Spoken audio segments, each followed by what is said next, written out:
speaking, and irony. So this is probably the definition of irony, which is ironic because it's not a definition, it's an example. I was saying this to a crowd at a comedy gig in Kinnegad the other day, and what are you looking at me like that for? Alright, it wasn't a comedy gig. Alright, I was shouting this to a crowd of people waiting at a bus stop in Kinnegad the other day, and this woman said, "You haven't got the first fucking clue what irony is." Which was ironic, because she was wearing a big, thick pair of glasses at the time. So anyway, there are 3 things I can't stand, and the first is public speaking, the second is irony, and the third is lists. Actually, there's 4 things I can't stand. Public speaking, irony, lists, and repetition. Actually, no, there's 5 things I can't stand. Public speaking, irony, lists, repetition, and lists. No, make that 6 things. Public speaking, irony, lists, repetition, lists, and inconsistency. So anyway, speaking about artificial intelligence, have any of you tried the new 3 easy questions thing on ChatGPT? No, I'll explain it quickly, briefly. What it is, it's a new function they brought out, and it asks you 3 simple questions, and there's yes or no answers, and based on your answers to those questions, it can tell you everything about yourself, which sounds amazing. So I downloaded it onto the phone, and I had it on the phone. I put up the first question. It went there, beep, have you ever watched Glen Rowe? So I said, yes. Next question, beep, do you masturbate regularly? I was fucking hell. What is it with these tech nerds? Like, we're 4 seconds in and they're on about pulling their plum. So I said no to that. Third question, have you ever drunk Turkish coffee? I said yes. Calculating. You have answered yes to question 1. Therefore, you were aged between 50 and 70 and probably Irish. There are 9 men for every 8 women in that age category. Therefore, the probability is you are male. You have answered no to question 2. Therefore, it is probable you are in a relationship. 68% of couples have children. The average number of children per couple on this planet is 2. You have answered yes to question 3. Therefore, you have probably been to Turkey. 80% of people visiting Turkey go there for recreation. Therefore, it is probable you can afford a foreign holiday. Therefore, it is probable you have regular employment. The number 1 occupation on the island of Ireland is retail sales. Calculating. Analysis complete. You are a 52-year-old Irish male, married with 2 children, working in sales retail. I said, that's fucking incredible. That is brilliant. But you don't want to get too impressed by AI. So I said, you know what, I'm going to try this again. So I downloaded it again, ran it. First question, have you ever watched Glen Rowe? I said, I'm going to answer this differently. No. Calculating. Analysis complete. You are a wanker.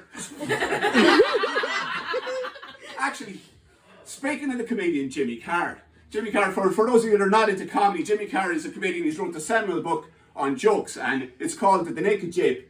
And in it he explains how to construct a joke. And basically, what he says a joke is an idea or concept that's been drilled down and down and down into a single sentence, a punchline. And ideally that would last 3 or 4 words. So obviously you can imagine I struggle with that a bit. So I went on to ChatGPT and I said, look, ChatGPT, I'm looking to construct a joke in the style of Jimmy Carr. And the idea of what I want to express is that the human mind is infinitely complex, and it is ridiculous to suggest that you can replicate it in a series of relays on a silicon chip inside a machine. But it is vital, ChatGPT, it is crucially important that you do not strip away the context or the background to the joke, because when you strip away context and background from comedy, there is the danger, the very real danger, that you'll get the false impression that comedy is pointless. Calculating. Analysis complete. Here is the joke. Comedy is pointless. Now, to be fair to AI and robots, and I suppose Jimmy Carr's in that category as well, they don't have access to the one thing that all comedians use, the secret weapon. Now, I know most of your comics, so you will know what I'm talking about right now, but just for anyone that's new to comedy, the secret weapon is ganja. Like, if you look at the likes of Neil Delamere or Dermot O'Kane, they're fucking off their tits 24/7. Like, I was listening to Darren Brady the other day, and he says, I wouldn't step on a stage unless I was absolutely out of my fucking tits on hallucinogenic mushrooms. So I said, if I want to get into this game, I'm going to have to step up a bit. So I was away to work in Amsterdam about 2 weeks ago, and I had an hour to go before the plane was leaving. So I said, fuck it, I went to Hill Street Blues, And I rolled up a pure fucking grass joint, like fucking Northern Lights, chuffed it down, got on the train. Now, the problem with that was the last time I was in Amsterdam was 25 years ago, and things have moved on a bit over the years. The strength of grass has got a bit stronger. Actually, a lot stronger. Actually, a lot stronger. And by the time I got off the train at Schiphol Airport, I was pulling a full-on fucking whitey. Like fucking head spins, thinking I was going to puke, the whole works. And by the time I got into airport security, I was like a monkey trying to do algebra. Sorry, you must put your keys in the bucket. You want me to put my keys in a bucket? Sorry, you must take off your shoes. Which fucking shoe? This shoe or this shoe? Where are they putting them? So by the time I sat down on my seat in the plane, I just put my head down, passed out.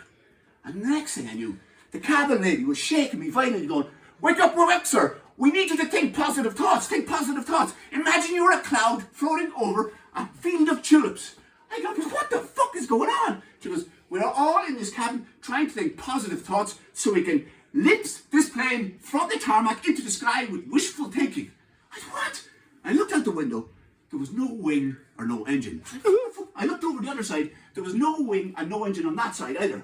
I was like, what the fuck is going on? There's no wings, no engines on this plane. It's never going to fly. She said, so you seem to know a lot about aircraft. Perhaps you should speak with the pilot, because between you and me, I don't think he knows very much about flying. So I said, fuck it. I went up to the cockpit and I went to knock on the door, but just kind of wobbled when I touched it. It was like it was made out of a 2-inch thick sheet of licorice. Just kind of flopped in and onto the ground. And I walked in, and instead of a dashboard, there was a Belfast sink. And the pilot was there washing his socks in the sink. I said, you want back there asking me to come up to you to tell you how to fly a plane? He says, will you not hate that one? She's away with the fairies. I said, I know, but what the fuck is going on? There's no wings or no engines on this plane. He said, tell me about it. Fucking tell me about it. There's no wings, there's no engine, there's no flight instruments, there's no ailerons, there's no fucking rudder. Do you know something?